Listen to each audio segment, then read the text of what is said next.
Alright, in this video we're going to be taking a peek at 4 2-carat ashers we recently acquired. They were all a little over 2 carats. G and H, actually F through H colors. The first 2 that we're looking at here, actually the first 3. First one is a GVS2.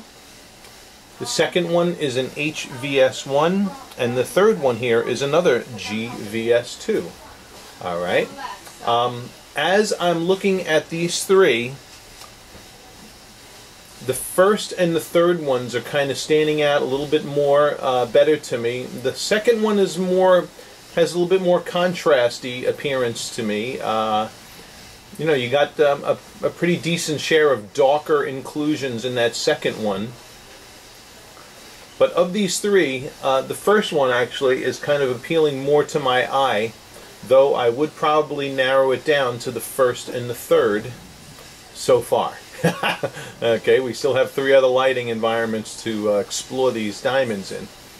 Alright, these are your tilt angles.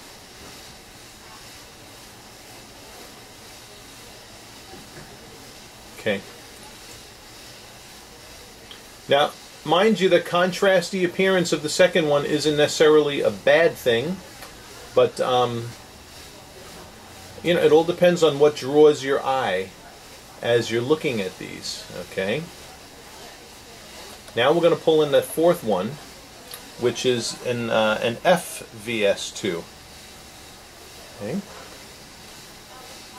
Now that one there, its length to width ratio looks a little bit longer. The corners are a little bit shorter, but overall, pretty bright asher. All right.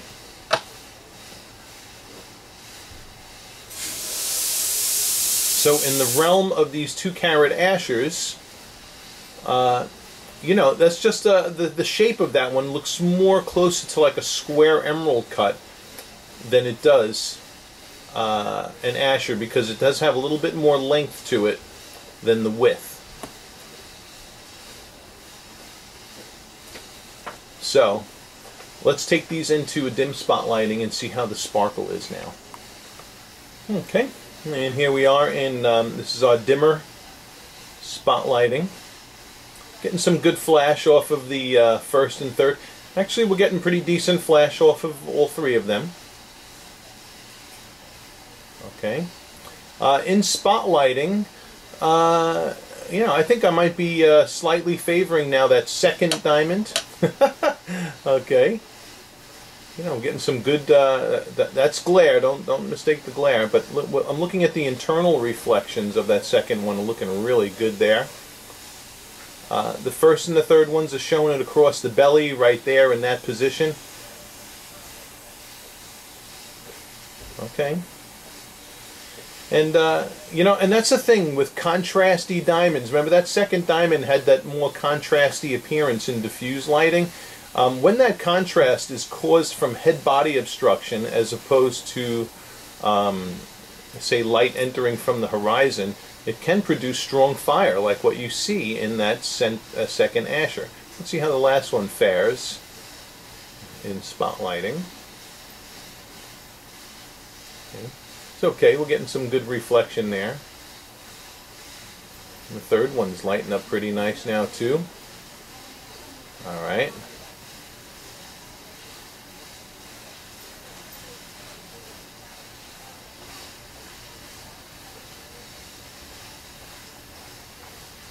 So in the spotlighting environment, actually the second diamond would actually get my nod there, the first and thirds in second.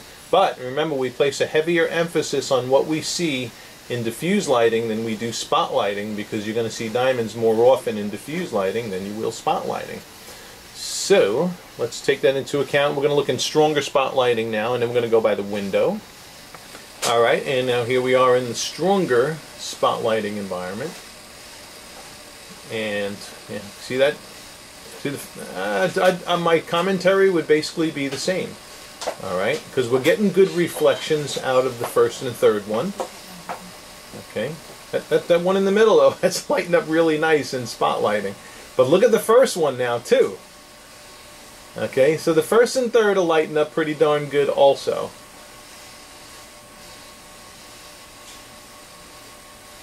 All right. Now is going to come what I'd call the deal breaker lighting, because natural daylight to me is an important lighting environment to view ashers in, and can make or break a decision either way. But just to kind of, I'm putting my 2 cents in here. But I'm obviously liking these first 3 more than I am the last one in particular. That's just my personal taste and preference, though. All right.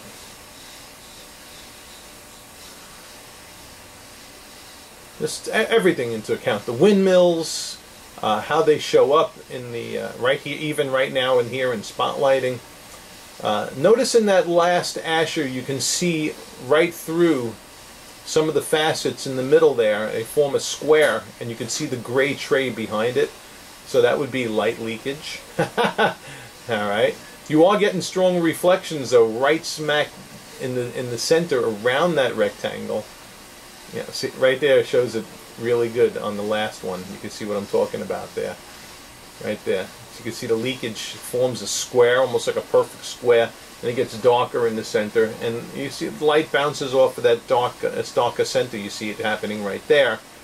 But still, I don't know, it's least appealing to me. So I would really focus, I'd be focusing more so on these 3. And that's what we're going to do as we head into nice natural ambient daylight. Okay. Alright, so here we are by the window. And we're going in the same order. Now, this is that first asher that I liked and was leaning towards more. Alright, and this one is showing really nice step patterning, good bright reflections throughout the diamond. Okay, yeah, maybe a little stronger in some areas than others, but still, overall, very nice optics and step patterning for an asher. So this one really, I'm really liking this one, not only in the diffuse lighting, but I also liked it in spotlighting, and I bring it by the window and I'm liking it even more. Okay, here is the second asher. Okay, and this one's lighting up pretty good too.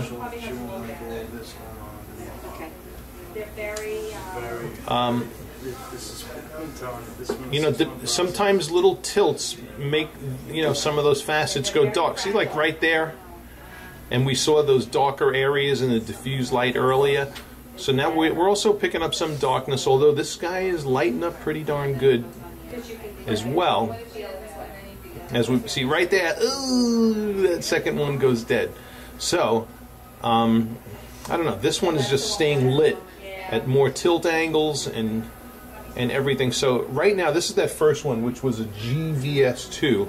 A little over 2 carats, GVS2. And the second one was the HVS1. Okay. So, you know, it's not a complete train wreck, but I've seen better in ashers. But see, now it's lighting up nice. But you're going to give him money for a stone. So this one's too much more of a chameleon to me. All right, from dark and light. Sometimes it looks great, sometimes it doesn't. So I want one that's going to look great all the time, and this one is. So we use stones here also. Okay. And Sarah's one of the young ladies who does the diamonds. And what we're going to do now is pull in the third and fourth ashers into this video now. Excuse me, Sarah? Yeah, look at that first one though. That is beautiful. That is lighting up. Just nice. Well, I'm looking for a mounting. All right. All right. Now here are the third and fourth ashers. Okay. And this third one, see how we're getting really intense, bright reflections around the table? All right, so that right there is kind of telling me that we probably have some extraneous leakage under the table that's showing up in the video. And I don't know, I was hoping this one would do better in diffuse lighting, but I'll be quite frank with you, I like the first one better in diffuse lighting, and now you can see why. All right, so, and then lastly, here is that fourth asher. Now notice how there's reflections of light down the crown facets, but they're not as bright as the diamond on the left. And we're getting that square again, that dark square that we saw in diffuse lighting around that center bright square. So that's a little distracting too.